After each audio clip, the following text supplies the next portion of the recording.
te contamos al oído, muy despacio y muy bajito, una historia desconocida de un famoso grupo de música. Un caso que puede interpretarse como un gran engaño o como un ejemplo más de las lógicas ocultas de la industria musical. Soy Juan Luis Sánchez. Hoy en Un Tema al Día, La Oreja de Van Gogh, historia de un secreto.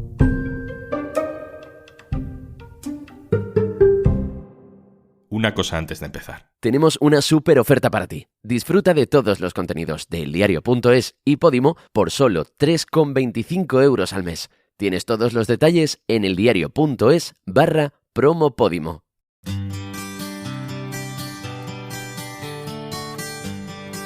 Yo escucho estos acordes y automáticamente se me dispara la letra. Llega tarde el 28 y nerviosa miro el reloj. Año 1998. La Oreja de Van Gogh debuta con su primer disco y los adolescentes de aquella época caemos rendidos a un éxito labrado con horas y horas de radiofórmula, canción tras canción. Cuéntame al oído, muy despacio y muy bajito, porque tiene tanta luz este día tan sombrío.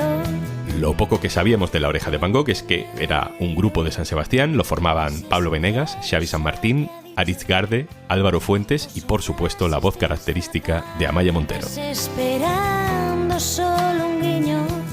Yo en 1998 tenía 15 años y mi compañera, redactora de cultura del diario.es, Laura García Higueras, era una niña. Hola, Laura. Hola, Juanlu, ¿qué tal?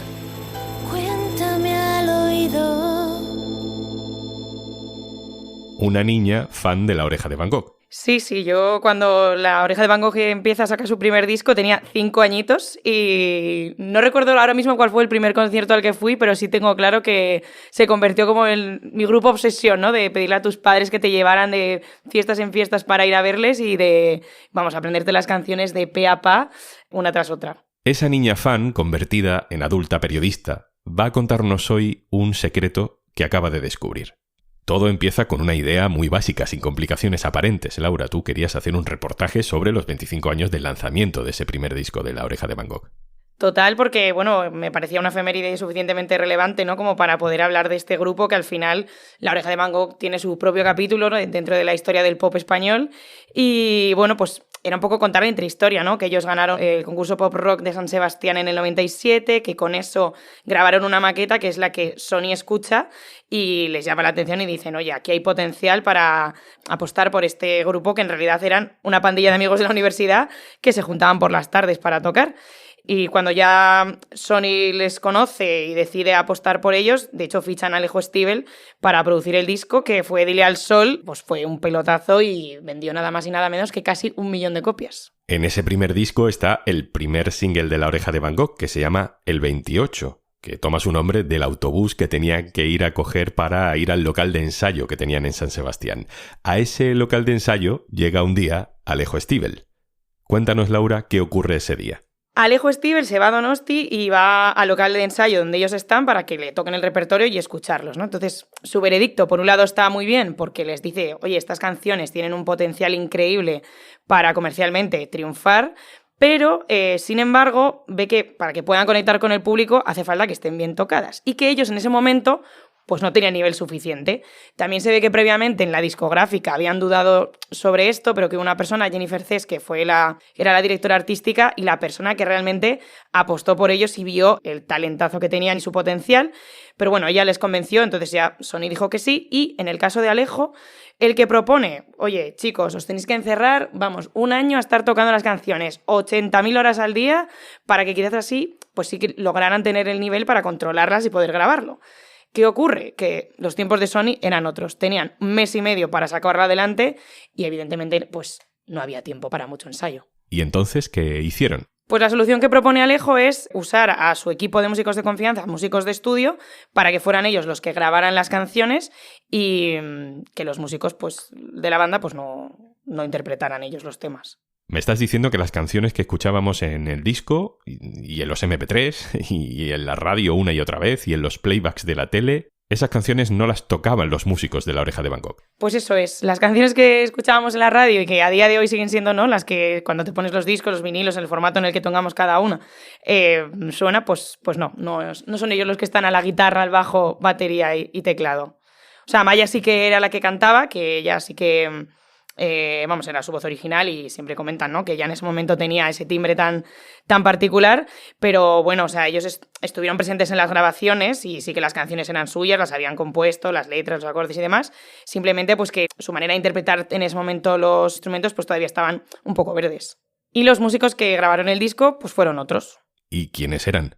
Pues la gente tiene en casa a mano la carátula del disco, el caso es que pueden ir a buscarla porque ahí estaba la pista, ¿no? Sus nombres aparecen como colaboradores en los créditos de Dile al Sol y ellos fueron Josu García, que fue el asistente de producción, corista y guitarrista, Marcelo Fuentes, que fue el bajista, Fernando Salamea, el batería, y Francis Amat, que participó en el teclado de Cuéntame al oído. En el disco pone colaboradores, pero en realidad ellos lo grabaron todo.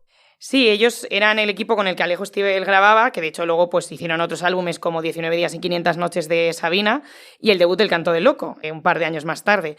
De hecho, bueno, cuando yo hablé con Alejo me contó que hubo como una especie de broma interna con Sabina, porque cuando él lanzó 19 días y 500 noches le preguntaron, oye, ¿y con quién has grabado el disco? Y en ese momento dijo, con los de La Oreja de Van Gogh. Entonces, allí, claro, el periodista que le entrevistó, nadie entendía a qué se refería porque esto en ese momento era tabú y no se había revelado y tampoco se aclaró nada más porque, bueno, ahí se quedó en el aire. ¿Y todo esto tú cómo lo descubres 25 años después? Pues claro, a la hora de ahondar en la historia de cómo nace, ¿no?, este grupo, la idea en principio pues era hablar con ellos, intentar pues tocar a toda la gente implicada en este primer disco, ¿no? Entonces, más allá de los músicos y de Amaya, pues estaba el productor, la propia discográfica, entonces es Alejo Stivel el que me cita para preguntarle, ¿no?, cómo fue esta grabación y es el mismo el que pues me cuenta, pues mira, no pudieron grabar, tuve que usar a mi equipo porque no podían tocar. Claro, yo de entrada pues me sorprendió porque no era consciente de que esto podía haber sido así, ni que pasaba, ni que era habitual y bueno, pues a partir de ahí ya fue ir abriendo el mapa a los músicos y a la propia banda. ¿Has hablado con alguno de esos músicos? Pues he hablado con dos de ellos, sí, con Marcelo y con Josu, que además de, bueno, que fue el guitarrista, pero que también estuvo como asistente de la producción. Y, bueno, a ver, ellos básicamente, bueno, sobre todo, ¿no?, lo que cuenta es que realmente esto tampoco era tan raro y sobre todo que su labor fue decir, vale, estos chicos tienen mucho potencial, tienen muy buenas canciones, tienen que grabar un disco, pero si lo queremos hacer en el mes y medio que nos dan, sin gastar más horas, pues la manera de suplirlo era ponerse ellos y que lo pudieran sacar a tiempo y que por lo menos la grabación estuviera bien hecha. Ellos lo ven como algo normal porque se ve que era habitual, ¿no? O sea, que al final los estudios tuvieran o los productores a sus propios músicos de sesión, porque en este caso era una banda, pero con toda la gente que es vocalista y que simplemente es pues una persona cantando, todos esos discos los ha grabado músicos de estudio, o sea, músicos de sesión.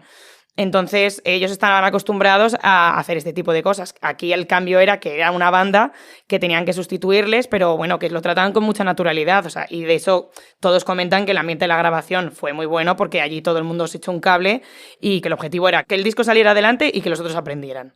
Y Laura, lo más importante, ¿qué dicen los músicos de La Oreja de Van Gogh que siguen en activo? Que el grupo ya no está Amaya Montero, pero el resto sigue. ¿Has hablado con ellos?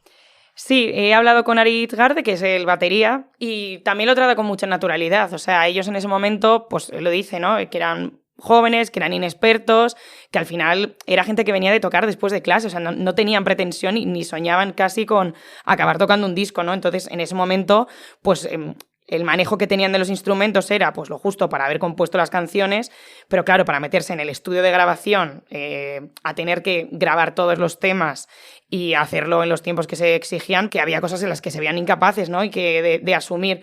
Y la ayuda que tuvieron con estos músicos de estudio, ¿no?, que para ellos pues fueron como masterclasses, realmente era que pues que a lo mejor algo que a ellos se les complicaba y que decían, Dios, esto no lo puedo hacer, pues es que estos músicos lo solventaban en 5 minutos. Entonces, pues sí que todo el mundo como que entendió que era la solución para poder salir en los plazos que marcaban. Hay colgadas en internet algunas canciones de aquella maqueta que presentó el grupo al concurso de música de San Sebastián. Así sonaban. Estos sí eran ellos. La silueta que el sol dibujó trajo un vacío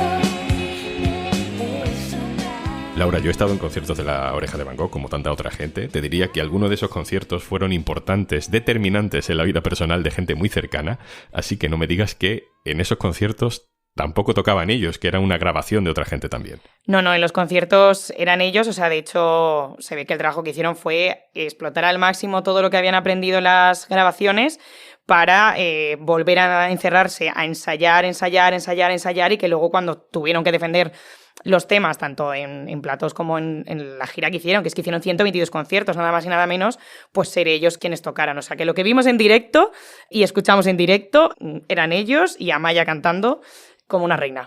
Bueno, y con el tiempo que pasó, ¿el resto de discos están grabados igual?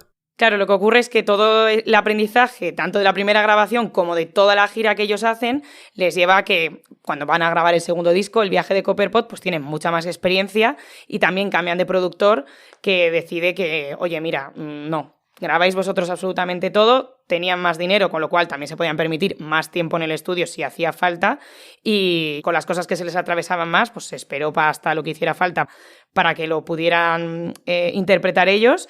Y Aritz me contaba, ¿no?, que para ellos también fue un impulso el decir, jolín, pues qué bien haber podido grabarlo nosotros porque somos capaces, ¿no?, después de todo el trabajo que han hecho, que en ese momento se curraron, pues mereció la pena para poder sacar adelante lo que en un primer disco pues no había sido posible. Laura, la última. Para ti, como fan de La Oreja de Van Gogh, no debe haber sido fácil hacer este reportaje, ¿no? A ver, es cierto que yo fui la primera que no se esperaba, ¿no?, encontrarse con esto, cuando, bueno, pues yo creo que La Oreja de Van Gogh, la gente que somos fans, bueno, imagino que con todos los grupos, pero que generas como un vínculo que casi son de tu familia y se te hace, pues cualquier cosa que ocurra relativamente mala, ¿no?, igual que cuando Amaya dejó el grupo, lo vivimos como una catástrofe y luego han seguido con Leire y ha ido todo bien, ¿no? Pero bueno, yo creo que hay que quedarse con lo bonito de esta historia, que al final es que, y además porque ellos lo han contado con honestidad, que es, pues mira, sí, éramos jóvenes empezando, como cualquiera en todas las profesiones que hacemos, nosotros tampoco escribíamos hace X años como lo hacemos ahora, y que al final pues aprovecharon para aprender y currárselo muchísimo para, oye, pues es que 25 años después esta gente ha dado miles de conciertos, ha vendido miles de discos y ahí están. O sea, yo como fan sé que esto no quita mi devoción con el grupo, pero sí que es cierto que si hay algo como que criticar, ¿no?, quizás es que, bueno, pues al final hubo una industria que les abrió las puertas y fue esta misma industria la que necesitó, pues por una cuestión de falta de presupuesto y de necesitar hacerlo todo en unos tiempos muy rápidos, pues tener que echar mano de algo que a priori no es lo ideal, ¿no? No es lo mejor. Lo suyo es que, pues, oye, si tú quieres contratar a unos chavales que vienen de tocar en la universidad y que tampoco tienen mucho nivel, van a necesitar el tiempo para poder hacer las cosas bien. Si no hay ese tiempo, pues tuvieron que tener otra solución, pero está claro que en cualquier caso nunca fue la que seguramente ellos hubieran preferido, ¿no? Ni ellos ni nosotros. Laura García Higueras, redactora de cultura del diario.es. Muchas gracias. Muchas gracias.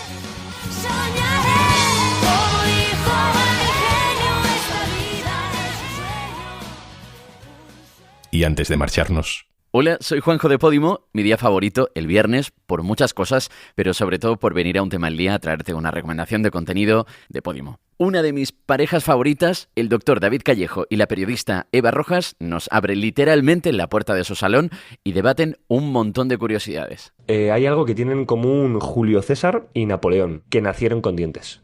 Son pirañas. ¡Dame el pezón ese! Y una cosa que se llama dientes natales, que son bebés que nacen ya con dientes. Generalmente suelen ser los incisivos en la parte de abajo. Cuando se te caen los dientes de leche, luego te salen unos pedazos de piños en comparación con los anteriores. Como has escuchado, cada uno a su estilo. Tienes una promoción de 3,25 € al mes para que disfrutes no solo de los contenidos de eldiario.es, sino también de todo el contenido en exclusiva de Podimo. Solo si entras en esta dirección, eldiario.es/promo Podimo. Esto es Un Tema al Día, el podcast del diario.es. Si te gusta lo que hacemos, necesitamos tu apoyo. Hazte socio, hazte socia del diario.es en eldiario.es/socio.